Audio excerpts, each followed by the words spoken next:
আর এদিকে ইসলামপুরের খবরটা কি, একে একে দেখা যাচ্ছে 11টা দিন পার এখনো পর্যন্ত কোনো খোঁজ নেই নিখোঁজ নাবালকের। উৎকণ্ঠায় রয়েছে পরিবার, অসুস্থ হচ্ছে পরিবার। আর এদিন পাশাপাশি আমরা দেখলাম যে ঘটনাস্থলে অর্থাৎ সেই কারখানা চত্বরে ওসি ক্রাইম ব্রাঞ্চ সহ অন্যান্য পুলিশ আধিকারিকরা তারা গেলেন, কিন্তু অন্যদিকে ধরা পড়লো শাহেন শাহ এবং তার সাকরেতরা মুখে তো কুলু পেটেছে, কিছুই বলছে না।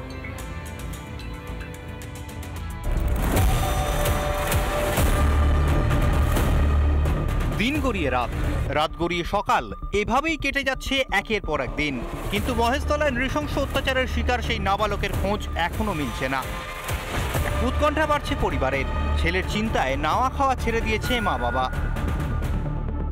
আজ কিন্তু পরিবার অসুস্থ হয়ে পড়েছে, মা এবং বাবা দুজনেই কিন্তু স্থানীয় প্রাথমিক একটি স্বাস্থ্যকেন্দ্রে তারা চিকিৎসার জন্য তারা গিয়েছেন। পুলিশ বারবার আশা দিয়েছেন 3 ঘন্টা, 6 ঘন্টা, 10 ঘন্টা যে তাদের ছেলেকে খুঁজে এনে দেওয়া হবে, কিন্তু আর কত সময় লাগবে পুলিশের কাছে। মহেশতলায় শাহেন শাহর ভাড়া নেওয়া কোম্পানি লাগোয়া এলাকায় সোমবার ঘুরে দেখেন ক্রাইম ব্রাঞ্চের ওসি সহ অন্যান্য আধিকারিক, কিন্তু নাবালকের টিকিটিও পাচ্ছে না পরিবার।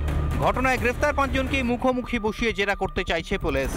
মোট যে 5 জনকে গ্রেফতার করা হয়েছিল তাদেরকে এই মুহূর্তে রবীন্দ্রনগর থানায় রাখা হয়েছে এবং মুখোমুখি বসিয়ে জেরা করা হবে তাদের, এবং এখনের বয়ান মিলিয়ে দেখা হবে। পরবর্তীকালে এই জেরা সম্পন্ন হলে পুনর্নির্মাণেরও একটা সম্ভাবনা রয়েছে, আমরা এমনটাই পুলিশ সূত্রের খবর পাচ্ছি। ইলেকট্রিক শক খাওয়া গুরুতর জখম ওই নাবালক এখন কোথায়? পালিয়ে যাওয়ার তত্ত্ব খাড়া করে বাঁচার চেষ্টা শাহেন শাহ ও তার সাগরেদদের। পালিয়ে গেছে, তাহলে এখনো পাওয়া যাচ্ছে না কেন? কি মনে করছো? কোথায় গেল নাবালক? কবে তাকে উদ্ধার করতে পারবে পুলিশ? সেদিকেই তাকিয়ে ইসলামপুর সহ গোটা রাজ্যবাসী। রিপাবলিক বাংলা। আমরা চোপড়ার দিকে নজর রাখবো, সেখান থেকে কি জানতে পারছি আমরা। হবু বউকে খুনের অভিযোগ তার প্রেমিকের বিরুদ্ধে, চা বাগান থেকে দেহ উদ্ধার হয়েছে এবং তারই প্রতিবাদে দোষীদেরকে গ্রেফতার করতে হবে তারই দাবি তুলে রাস্তায় বিক্ষোভ হলো, আগুন জ্বললো। আর এই ঘটনার রীতিমতো শোরগোল পড়ে গেল চোপড়ায়। দেখুন,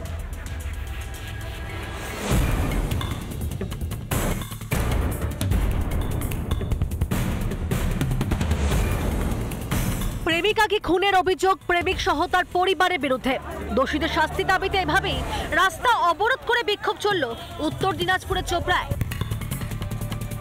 চোপড়ার বাসিন্দা নার্গিস পারভিনের সঙ্গে প্রেমের সম্পর্ক ছিল স্থানীয় সুলতান আলীর।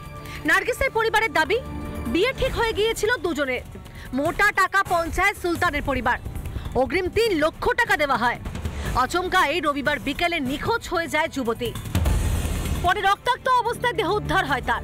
এরপরই প্রেমিক সুলতান সহ তার পরিবারের বিরুদ্ধে খুনের অভিযোগ দায়ের করে নার্গিসের পরিবার। লক্ষ্মীপুরে চা বাগান থেকে এক যুবতীর মৃতদেহ উদ্ধার হয় এবং সেই মৃতদেহ এই মুহূর্তে ইসলামপুর যে হসপিটাল পুলিশ মর্গ রয়েছে সেই মর্গে রয়েছে। পরিবারের তরফ থেকে তদন্ত দাবি জানাচ্ছে, শাস্তি দাবি জানাচ্ছে। বিয়ের ডেট মিলাইছিলাম, 19 তারিখে ডেট মিলাইছে, 7 লাখ টাকা দান বাদ হয়েছিল। 6 তারিখে আমরা গিয়েছিলাম, ওখানে 3 লাখ টাকা ক্যাশ দান দিয়েছি। মেহরুন্নেসা, মুজিবুর আলী, গিয়াসউদ্দিন রহমান, সুলতান, মুজাম্মিল, এই 5 জন মিলে মারেছে। সবকিছু ঠিকঠাক থাকলেও কেন এই কাণ্ড? ধোঁয়াশায় যুবতীর পরিবার। ইতিমধ্যেই নার্গিসের পরিবারের অভিযোগের ভিত্তিতেই অভিযুক্ত প্রেমিককে গ্রেফতার করেছে পুলিশ, কিন্তু বাকিদেরও গ্রেফতার ও শাস্তির দাবিতে এদিন লক্ষ্মীপুর বাজারে পথ অবরোধ করে বিক্ষোভ দেখান যুবতীর পরিবার ও স্থানীয়রা। পরে পুলিশি আশ্বাসে অবরোধ উঠে যায়। ওকে অন্তত কমসে কম 2 থেকে 3 জন লোক লাগবে মারার জন্য। পুলিশ আমাদেরকে প্রতিশ্রুতি দিল, বাকি আসামি কিন্তু করবে পুলিশ। পুলিশের আশ্বাসে, হ্যাঁ পুলিশের আশ্বাসে আমরা এই অবরোধ তুলে নিলাম। রিপাবলিক বাংলা। নানা ধরনের কন্টেন্ট দেখার জন্য লাইক করুন, শেয়ার করুন আমাদের ফেসবুক পেজ, সাবস্ক্রাইব করুন আমাদের ইউটিউব চ্যানেল। পাশাপাশি অন্যান্য ব্রেকিং নিউজের জন্য অবশ্যই চোখ রাখুন রিপাবলিক বাংলায়।